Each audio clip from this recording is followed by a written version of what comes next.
हो जाएगा। जैसे कि हमारे यहाँ क्या है ना कि भाई से बहन की शादी नहीं हो सकती है। देखो भाई से बहन के गांव में शादी नहीं हो सकती है। पहले जानकारी नहीं, रिलेशन वाले से दूर दूर तक शादी नहीं हो सकती है। नहीं हो तो सकती। इस तरह की शादी मैंने देखा कि एक व्यक्ति के मेरे जानने वाले हैं, उसकी चाचा के लड़की से खुद उन्होंने शादी किया। बिल्कुल है। और मेरी सगी बहन रीमा, वो मेरे मामा के लड़के की बीवी है, सफीर अब्बास की। और वहाँ ये बहुत अच्छा माना जाता है। सबसे खुशनसीब लड़की वो होती है जो चाचा के लड़के की मतलब पत्नी बनी। हमारे घर में भी आता है, पास में मुसलमान उनके घर में भी आता है। तो यहाँ नहीं है कि ये हिंदू है ये मुसलमान, यहाँ ऐसा नहीं है। यहाँ सब हिंदुस्तानी है। और एक बात पाकिस्तान की तो आप सबको पता है, मुझे कहने की ज़रूरत नहीं है, वहाँ मुस्लिम राज है तो मुस्लिम ही की ज़्यादा चलती है। बहुत पीड़ित और दुखी किया है। और अगर आज भी बात करेंगे, सोशल मीडिया का दौर है और सब कुछ सोशल मीडिया पे दिख रहा है। आज भी वहाँ से मुझ पर कीचड़ उछालने की कोशिश की जा रही है। आज भी माध्यम से हम चले जाते हैं। दिल में पहले प्यार वाला ख्याल आया, फिर कि वहाँ से बचने का ख्याल आया। देखिए जब उनको छोड़ के चले, गुलाम को छोड़ के चले गए, तो सचिन कौन से गली के हैं, इनको भी छोड़ के चली जाएगी आज नहीं तो कल। मैं तो हिंदू धर्म से आता हूँ और मुझे मुस्लिम धर्म के बारे में विशेष जानकारी नहीं है। लेकिन कुछ ऐसे शब्द हैं जो मुसलमानों के लिए, मुस्लिम परिवारों के लिए बोलने में भी डर लगता है कि भाई क्या बोलेंगे, कुछ अलग बवाल सा हो जाएगा। जैसा है कि जैसे कि हमारे यहाँ हिंदू धर्म में क्या होता है ना कि ऑपरेशन होता है। जैसे कि एक बच्चे हो गए, दो बच्चे हो गए, उसके बाद बंद करा दिया जाता है। उसी बात में आने वाली थी। यहाँ मैंने देखे हैं जिसके सबसे ज़्यादा बच्चे हैं वो 3 हैं।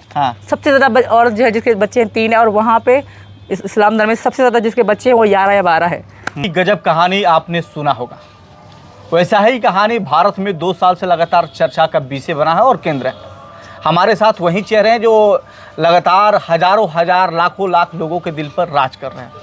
एक तरफ है सीमा जी, दूसरी तरफ है सचिन जी। आज परिचय देने का कोई ज़रूरत नहीं है, बताने की आवश्यकता नहीं है, लेकिन कहानी में थोड़ी सी ट्विस्ट आ गई है। सीमा ने सीमा पार करके भारत आई और सचिन भाई के साथ अपना संबंध कायम रख के यहाँ पर रह रही है। यहाँ कैसा लग रहा है आपको? बहुत अच्छा लग रहा है। और संबंध नहीं, मैं इनकी पत्नी हूँ। जी हाँ। और दूसरा साल कंप्लीट होने को है। मतलब 1.5 साल से तो ऊपर हो चुका है। तो बहुत अच्छा लग रहा है। और नवरात्रि चल रही हैं, जैसे आज तीसरा दिन नवरात्रि का, तो व्रती भी हैं हम सब लोग। और मैं बहुत भाग्यशाली हूँ, बहुत लकी हूँ कि दूसरी बार मैं नवरात्रि मना रही हूँ। दूसरी बार? जी। पिछले साल भी मनाई थी पूरे 9 दिन। छठ आने वाला भी है। छठ का व्रत भी किया जाएगा। हाँ, करवा चौथ भी आ रहा है और छठ भी आ रहा है। अच्छे से मनाएंगे। और भैया दूज भी आ रहा है। वो भी मनाएंगे। हाँ। वहाँ से यहाँ कितना अंतर है? बहुत अंतर है। अगर सोसाइटी, रिलीजन, सब कुछ। रिलीजन देखिए, यहाँ हिंदू भी हैं, मुसलमान भी हैं। और जैसे हुकूमत बादशाही की बात करें, यहाँ बरोबर है सबके लिए। सरकार जो है सबके लिए बरोबर करती है, हिंदू हो या मुसलमान हो। आज मतलब हमारे पूरा में हिंदू के घर में भी राशन आता है मोदी जी की तरफ से, और मुसलमान के घर में भी आता है। हमारे घर में भी आता है, पास में मुसलमान उनके घर में भी आता है। तो यहाँ नहीं है कि ये हिंदू है ये मुसलमान, यहाँ ऐसा नहीं है। यहाँ सब हिंदुस्तानी है। और एक बात पाकिस्तान की तो आप सबको पता है, मुझे कहने की ज़रूरत नहीं है, वहाँ मुस्लिम राज है तो मुस्लिम ही की ज़्यादा चलती है। यानी लोग वहाँ पर संख्यक समाज के लोगों को दबाने की कोशिश करते हैं। हाँ। क्योंकि सबसे ज़्यादा अगर कोई गरीब आपको मिलेगा वो हिंदू मिलेगा पाकिस्तान में। हाँ, सबसे ज़्यादा परेशान कोई मिलेगा तो हिंदू मिलेगा। उनको वो अधिकार नहीं मिलते जो एक मतलब सच्चे जो देश का रहने वाला हो उसको मिलते हैं। एक नागरिक को वो उनको अधिकार नहीं मिलते। कहीं ना कहीं अब भी उनको वहीं का नहीं माना जाता। कभी कभी अचानक ऐसा होता है कि यार मैं चलता हूँ, अपने वहाँ के लोगों से मिलता हूँ। ऐसा कभी दिल में आया, ख्याल आया कि नहीं? नहीं, मुझे वहाँ के लोगों ने बहुत पीड़ित और दुखी किया है। और अगर आज भी बात करेंगे, सोशल मीडिया का दौर है और सब कुछ सोशल मीडिया पे दिख रहा है। आज भी वहाँ से मुझ पर कीचड़ उछालने की कोशिश की जा रही है। आज भी तो मुझे वहाँ से शुरू से लेके पीड़ित और दुखी किया गया है। और कोई भी इंसान वो दुख या गम वाले पल याद नहीं करेगा। मैं यहाँ बहुत खुश हूँ, यहाँ हर चीज़ है मेरे पास, मेरे बच्चों के पास। तो मुझे नहीं लगता, मेरे बच्चे मेरी ज़िंदगी है, मेरे साथ हैं। माँ बाप बेचारे मर चुके थे, बहन भाइयों की शादी हो गई थी, तो कोई पूछने वाला था ही नहीं। कोई ऐसा रिश्ता बचा ही नहीं जिसको याद करूं। बहनें हैं वो याद ज़रूर आती हैं, मगर वो अपनी ज़िंदगी में खुश हैं। और मेरी भगवान से और माता से यही प्रार्थना है, दुर्गा माँ से, वो भी खुश रहें अपनी। कभी आने के बाद उन लोगों से कभी संपर्क साधा गया?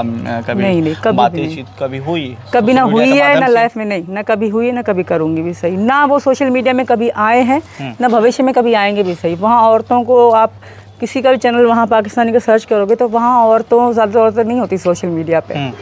तो ना वो कभी आई हैं ना कभी आएंगी भी सही वहाँ पे। हाँ, और मैं बस ये दुआ ही करूँगी उनके लिए, बाकी ना बात करने की कभी इच्छा हुई है ना कभी करूँगी, मैं वो रिश्ते वहीं छोड़ आए। अचानक सचिन भाई से कैसे किस तरह से चैट पे बात हुई कि आप वहाँ से फिर, इसलिए क्योंकि वीज़ा पासपोर्ट भी नहीं मिला था आपको ना शायद? नहीं, हमारे पास पासपोर्ट भी था, वीज़ा भी था, पर नेपाल तक था। हाँ। नेपाल से इंडिया तक का नहीं था। हालांकि मैंने बहुत ट्राई भी किया था, अप्लाई भी किया था। वहाँ एक अब्बासी एजेंसी है, वो वीज़े लगवाती है इंडिया के, तो मैंने वहाँ फ़ी पासपोर्ट के 1100 रुपये ले रहा था वीज़ा लगवाने के। तो मैंने उनको बच्चों के लिए 4 और मेरा भी, तो मैंने उनको पैसे दिए, पासपोर्ट दिए, फ़ोटो वगैरह दिए और कुछ डॉक्यूमेंट्स मांगे इंडिया के, जैसे मीना जी मेरे साथ थे, मीना जी का आधार कार्ड वगैरह, वो भी मैंने फ़ोटो उनको कॉपी दी। फिर उन्होंने कहा कि आपका वीज़ा नहीं लगेगा, क्योंकि कम से कम मतलब मुस्लिम का नहीं लगता, हिंदू भी वहाँ किसी का वीज़ा लगता नहीं, इंडिया के लिए, इंडिया का पाकिस्तान के लिए कम ही लगता है। तो वीज़ा नहीं हुआ, रिजेक्ट हुआ। तो उसके बाद ही हमने नेपाल मिलने की सोची, फिर आने की सोची। आना तो था मुझे। जी हाँ, मैं नेपाल से ही आए साथ में? नहीं, हाँ, पहले तो हम नेपाल गए थे। हाँ, पहले नेपाल गए थे हाँ। 2023 में, फिर उसके बाद ये 7-8 दिन हम नेपाल में रहे मार्च थे। में नेपाल में रहकर ये वहाँ के पाकिस्तान चली गई थी और मैं यहाँ पर इंडिया आ गया था। यानी पहले से आप लोग मिल चुके थे? हाँ। जी हाँ, फिर वो पहले चली गई आप नेपाल, पाकिस्तान चली गई नेपाल से? हाँ। उसके बाद पुनः फिर आना हुआ? हमेशा जी, के जी। लिए, हमेशा के लिए, क्योंकि हम तो वहाँ क्या एग्री हुआ कि भाई मुझे ले चलो या नहीं ले चलो? कैसे बात हुई, आपने कैसे एग्री कर दी? पहले तो सोच लिया था मैंने कि अब जब यहाँ से जा रहे थे, जब हम नेपाल से जा रहे थे, तो 3-4 दिन पहले ही हमें रोना आ रहा था, दिल में घबराहट सी हो रही थी जुदा कि हो हम गए। अलग हो पाकिस्तान जाएंगे, की महिला है भाई, क्या कर दी नहीं कर दी? नहीं हाँ। अलग हो जाएंगे और फिर मिल भी नहीं पाएंगे, मिल पाएंगे जिन नहीं मिल बहुत मुश्किल पाएंगे, था। वो पूरा वो नहीं था। हाँ। तो जब हम यहाँ पर आ गए, उसके बाद हमने सोचा मैंने कि सीमा हम नहीं रह पाएंगे, और फिर जब हमें जाके मिलना हमने है। ये सब चीज़ सोची। हाँ? हाँ, जब जाके ये सब चीज़ सोची हमने कि हाँ यहाँ पर आना है।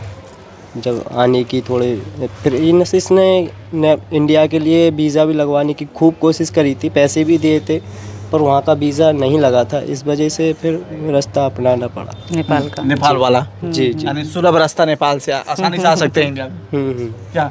तो आपने सचिन भाई, आपको कैसे लगा कि इनको देख के कैसे बात हुई फर्स्ट टाइम में, कैसे किस तरह की बात हुई, कैसे अचानक इनके टच में आप आए?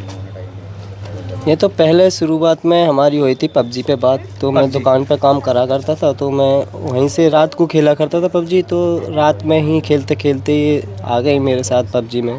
तो उसी टाइम से 2020 की बात होंगी समथिंग में। हाँ। तो 2020 से ही लगातार हम 2 साल से पबजी खेलते आ रहे, 3 साल से ही पबजी खेलने निकले, फिर उसके बाद कम कर दिया, फिर वीडियो कॉल पे ज़्यादा बोलने इनसे के बात बाद होने लगी वीडियो कॉल में? बात तो 15-20 दिन पहले ही हो गई थी 2020 में ही। हाँ। जब से हौले बात होया करती थी, फिर जैसे जैसे बात बढ़ती हुई चली गई, तो पबजी कम होता हुआ चला गया और बात बढ़ती हुई चली गई। यानी आपको लगा ना कि अब वो हम सेफ नहीं है और सचिन हमारे साथ मिल गए हैं, हम बात कर रहे थे, इनके माध्यम से हम चले जाते हैं। दिल में पहले प्यार वाला ख्याल आया, फिर कि वहाँ से बचने का ख्याल आया? देखिए, डूबते को तिनके का सहारा, मेरे साथ ऐसा था, क्योंकि कोई था नहीं मेरे साथ, मैं अकेली थी। और जो लोग आज कहते हैं, कोई कहता तो नहीं, गुलामी कहता है XYZ के ये है वो है, धोखा दिया, ऐसा कुछ भी नहीं था। कोई भी औरत अपना बसता हुआ घर बर्बाद नहीं करेगी। और मेरे तो 4 बच्चे थे तब, मुन्नी तब बहुत छोटी थी, मतलब जब मैं ज़िंदगी में ये आए थे, तो मैंने कभी भी मतलब ऐसा नहीं सोचा था कि हाँ मैं ऐसा करूँगी। बट मैं परेशान बहुत रहती थी, बहुत ही ज़्यादा। और जब मीना जी ने, हाँ, वैसे अकेली औरत क्या कर सकती है? अकेली औरत दुकान पे जाना, चीज़ें खरीदना, बच्चे बीमार होना, 4 छोटे, क्योंकि 4 छोटे में साल का अंतर है, ज़्यादा बड़ा नहीं है ये। तो इन सबको 4, अगर हॉस्पिटल एक बीमार होता तो 4 को साथ ले जाना पड़ता। तो अकेली औरत कराची में क्या कर सकती थी? तो बहुत परेशान रहती थी। जब मेरे जब बाप था तब तक तो चलो कुछ जैसे तैसे मैनेज हो रहा था। जब बाप की डेथ हो गई तब तो वो समय था कि कोई सगी बहनें और भाई भी नहीं पूछ रहा था कि सीमा कैसी हो, जिंदा हो, मर गई हो, भूखे बच्चे भूखे हैं, प्यासे हैं। गुलाम की तो परिवार ने कभी पूछा ही नहीं, ना गुलाम ने पूछा, अपने सगे भी नहीं पूछ रहे थे। तो तब मैं रोती थी, इनको कहती थी मीना जी मुझे आना है, यहाँ मेरा कोई भी नहीं है। इनका परिवार देख के मुझे खुशी होती थी, काश मेरा भी कोई परिवार होता, मैं भी ऐसे हम साथ में 2 औरतें बैठती, बातें करती, साथ में काम करती। तो मैं इन चीज़ों के लिए तरस गई थी। आपको डर नहीं लगता कि पाकिस्तान की औरत आ रही है मेरे साथ रहने के लिए, परिवार वाले अनुमति दें या नहीं देंगे तो क्या होगा उस टाइम, क्या होगा? देखिए जी, हमारे 2020 से लगातार बात होती आ रही थी, और जो भी दुख खुशी दुख होते थे ज़िंदगी में, तो वो हम एक दूसरे को शेयर करते थे। जहाँ जाना और कहीं घूमना या घर में रहना या कुछ काम करना मुझसे पूछती थी कि ये करूं कि नहीं करूं, ये करना है कि नहीं करना। तो जब मैं भी बताया करता था, हम एक दूसरे की दुख की एक दूसरे को शेयर करते थे। तो और काफ़ी टाइम से बात हो रही थी, तो ऐसा तो दिल में भी ख्याल नहीं आया था ऐसा। लोग कहते थे कि जब उनको छोड़ के चले, गुलाम को छोड़ के चले गए, तो सचिन कौन से गली के हैं, इनको भी छोड़ के चली जाएगी आज नहीं तो कल। खुद की बीवी छोड़कर चली गई होंगी, तभी कह रहे हैं। तो तभी कह रहे होंगे इस तरीका की। इस तरह की बातें सुनने आया था ना आपको भी? हाँ, ऐसे कुछ लोग बोलते रहते हैं, पता नहीं क्यों बोलते हैं, पता नहीं। पर हम तो अपनी ज़िंदगी में आराम से खुश हैं, खुशहाल रह रहे हैं बिल्कुल। अभी यहाँ का जो चीज़ें हैं और वहाँ का जो चीज़ है, जब आप आई यहाँ पर रहने शुरू की, उसके बाद लगा ना कि यहाँ टफ है हमारी ज़िंदगी, यानी काफ़ी फेस करना पड़ा, प्रशासन से फेस करना पड़ा, मीडिया के सामने फेस करना पड़ा, यानी ज़िंदगी में नहीं लगा कि यार मैंने क्या कर दिया, इतना लोगों ने मुझे ट्रोल करना शुरू किया, अपने लोग मेरे दुश्मन बन गए? बहुत। पहले तो मैं इस बात का जवाब दूंगी, जो लोग मुझे कहते थे कि जैसे गुलाम को छोड़ दिया, इसको छोड़ दे। पहली बात, गुलाम को मैंने नहीं छोड़ा था, और दूसरी बात, गुलाम अगर सचिन के नाखून बराबर भी होता ना, तो मैं गुलाम की गुलामी करती सारी ज़िंदगी। मेरे सचिन जैसा ना वो कोई था। सचिन सीधे ज़रूर हैं मगर अच्छे बहुत हैं। इनका मन इतना अच्छा है ना, भगवान इस तभी इनके साथ में है। इनका मन बहुत अच्छा है। ये मेरे रोने से रोए हैं, गुलाम कभी मेरे रोने से रोया नहीं है। मैं रोई हूँ तो ये भी रोए हैं। मेरे बाप की डेथ पे मैं कम रोई थी, ये ज़्यादा रोए थे। मेरी तकलीफ़ें मेरे साथ थे। मेरे दोस्तों को फ़ोन करके कहते जाओ इसको खाना खिलाओ। वहाँ पे जो मेरी फ्रेंड थी हाकमा, कलसूम, इन सबको ये फ़ोन करते थे जाओ इसको खाना खिलाओ। जानते थे आप? मैं तो हिंदू धर्म से आता हूँ और मुझे मुस्लिम धर्म के बारे में विशेष जानकारी नहीं है, लेकिन कुछ ऐसे शब्द हैं जो मुसलमानों के लिए, मुस्लिम परिवारों के लिए बोलने में भी डर लगता है कि भाई क्या बोलेंगे, कुछ अलग बवाल सा हो जाएगा। जैसे कि हमारे यहाँ क्या है ना कि भाई से बहन की शादी नहीं हो सकती है। देखो, भाई से बहन के गांव में शादी नहीं हो सकती है, पहले जानकारी नहीं, रिलेशन वाले से दूर दूर तक शादी नहीं हो सकती है। नहीं हो सकती। तो इस तरह की शादी मैंने देखा कि एक व्यक्ति के, मेरे जानने वाले हैं, उसकी चाचा के लड़की से खुद उन्होंने शादी किया। ये परमिशन है आपके यहाँ पाकिस्तान में? बिल्कुल है। और मेरी सगी बहन रीमा, वो मेरे मामा के लड़के की बीवी है, सफ़ीर अब्बास की। और वहाँ ये बहुत अच्छा माना जाता है। सबसे खुशनसीब लड़की वो होती है जो चाचा के लड़के की मतलब पत्नी बनी।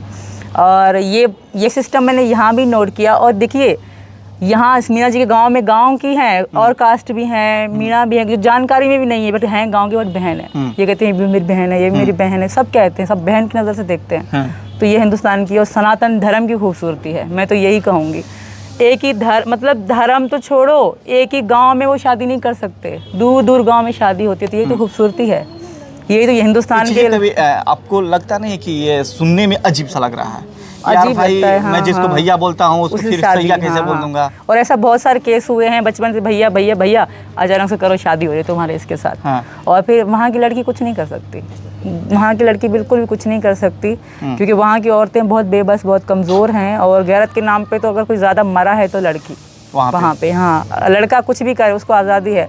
लड़की किसी को अगर दो नज़र देख लेगी ना तो उनकी नज़र में गंदी काली बन के मार डालो। ये सिस्टम है, और इस सिस्टम से मैंने झेला है, इस दुख की परेशानी को मैंने झेला है, बहुत झेला है। और मैंने देखी है कई औरतें तड़पती हुई, रोती हुई, मरती हुई यहाँ पे। तभी मैं चीख चीख के कहती हूँ, मैंने जो देखा है मैंने आज तक वही कहा है। लोग तो कहेंगे कि चली गई हिंदुस्तान के हो गई थी इसलिए इस तरह की बात बता रही है। नहीं, मैं वहाँ पे भी खिलाफ थी, मैं वहाँ पे भी खिलाफ थी। और इसी चीज़ पे मैं सबको नापसंद थी, क्योंकि मैं बोलती थी कि ये गलत है। अगर गैरत आपको करनी है तो औरत आदमी दोनों पे करो। औरत पे सिर्फ गैरत क्यों? आदमी के लिए आपकी गैरत क्यों मर जाती है? अगर गलती औरत करे तो आदमी भी तो गलती कर रहा है ना। आप आदमी पे भी डंडा उठाओ, और भी डंडा क्यों कमज़ोर है इसलिए। तो ये चीज़ मुझे पसंद नहीं आई, इस पर मैं बोलती थी और मैं किसी को अच्छी नहीं लगती थी। सनातन धर्म कैसा लगता है? बहुत खूबसूरत, बहुत ज़्यादा खूबसूरत। कल यहाँ हमारे पड़ोस में काली माता निकली थी, सच में जो उनको देख के मेरे रोंगटे खड़े हो गए, मेरी आंखों में आंसू आ गए। मैंने जब उनके पैर छुए, उनका आशीर्वाद लिया, प्रसाद लिया, तो रोंगटे मन करा बस देखते रहो, बस पैर छूती रहो। मुझे इतना सुकून मिल रहा था। और इस सनातन धर्म जैसा कोई खूबसूरत हो ही नहीं सकता। यहाँ औरतों की, बेटियों की इज्जत का, सम्मान का पता है।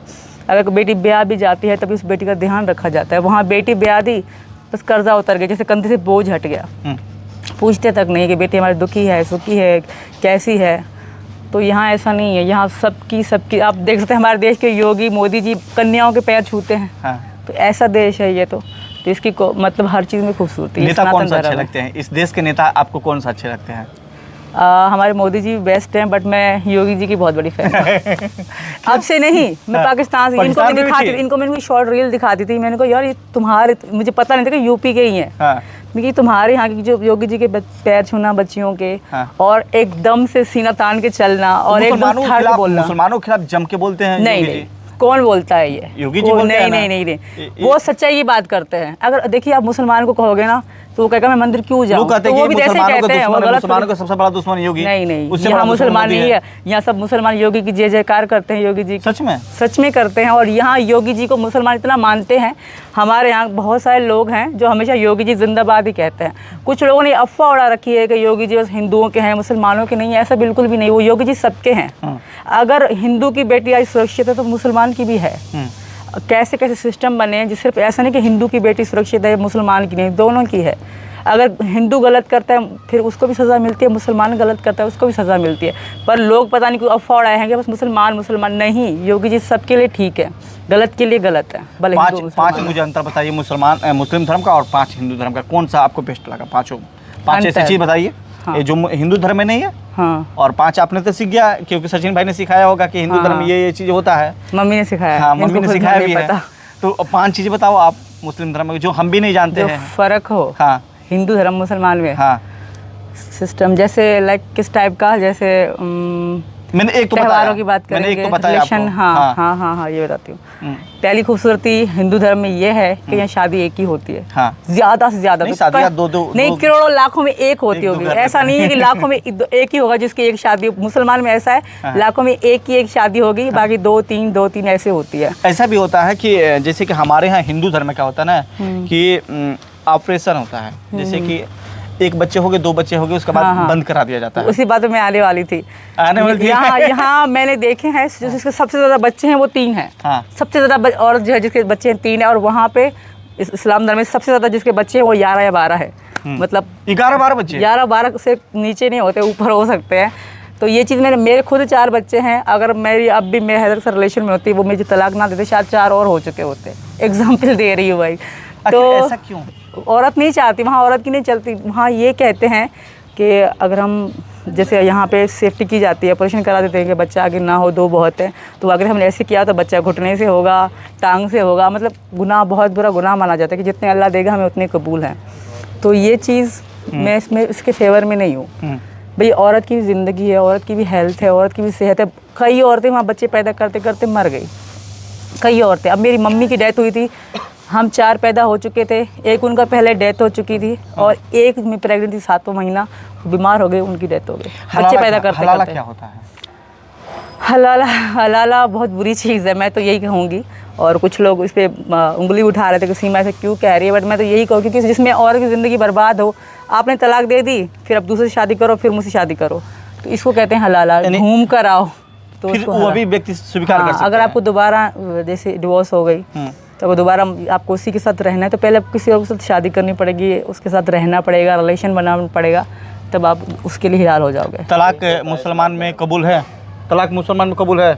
इस्लाम धर्म कहवे। हाँ, इसका यही है, कहता है। और इस्लाम में ये चीज़ मुझे वैसे ठीक है, मैं नहीं कहती बुरा। एक चीज़ बुरी लगी, आप 3 बार बोल के किसी का रिश्ता ख़त्म कर सकते हो, वो भी आदमी को अधिकार है। औरत को 3 तलाक दे और रिश्ता ख़त्म, औरत को अधिकार नहीं है। आपका मन नहीं है कि मैं तलाक नहीं दूंगा, तो फिर भी देगा। अगर आदमी ने, औरत कुछ भी नहीं कर सकती। अगर औरत का मन नहीं है आपके साथ रहने का, आपको 3 तलाक नहीं दे सकती। मोदी जी ने बहुत अच्छा काम किया कि 3 तलाक को बंद करा दिया। बहुत अच्छा किया है, बहुत अच्छा किया। तभी तो कहती हूँ मोदी जी, योगी जी इज़ ग्रेट, उन जैसा कोई नहीं हो सकता। और लोग कहते हैं हिंदुओं के अरे मुसलमानों के जितना उन्होंने किया है ना, आपके अपने मुसलमानों ने भी उतना नहीं किया होगा। चुनाव लड़ने का मन है? नहीं, योगी जी की सपोर्ट करने का मन है अंत तक। भाभी को चुनाव ना लड़ाना है? चुनाव नहीं लड़ाना है? नहीं, हमें योगी जी की सपोर्ट करनी है बस। योगी जी की सपोर्ट करनी है। हाँ, हमारे योगी जी, मोदी जी। इच्छा है कभी कि योगी जी से मिले? हाय, मेरे टीवी में दर्शन हो जाते हैं, वही बहुत है, क्योंकि उनकी राज की है ना। हाँ, नहीं, हमारे पास उनका नाम ही काफ़ी है, हमारे योगी जी। हम उनके नाम की पूजा करते हैं, बहुत है। चलिए, नवरात्रि का समय चल रहा है और हमारे साथ देश के सबसे चर्चित जोड़ी सीमा और सचिन जी हैं। जोड़ने के लिए आप लोगों को